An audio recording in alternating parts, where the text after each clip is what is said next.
Army helicopter, fighter jet crash in Romania, killing all crew. 8 military personnel have died after their helicopter and fighter jet crashed separately in bad weather in eastern Romania near the Black Sea, marking the worst day of Air Force accidents in recent years. The European Union member is on the front line to strengthen NATO's eastern flank as Russia wages its all-out war in neighbouring Ukraine, and has seen international reinforcements arrive in recent weeks.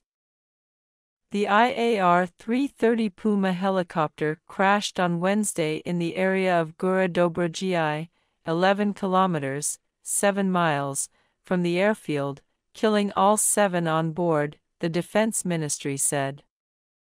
It was searching for the MiG-21 Lancer, shortly after the fighter jet, part of a formation of 2 MiG-21 Lancer planes performing air patrol missions, lost contact and disappeared from the radar. Later on Wednesday, the fighter jet was also found, having crashed near Kogielac, an uninhabited area near the Black Sea, the Defense Ministry said. The 31-year-old pilot died, it said.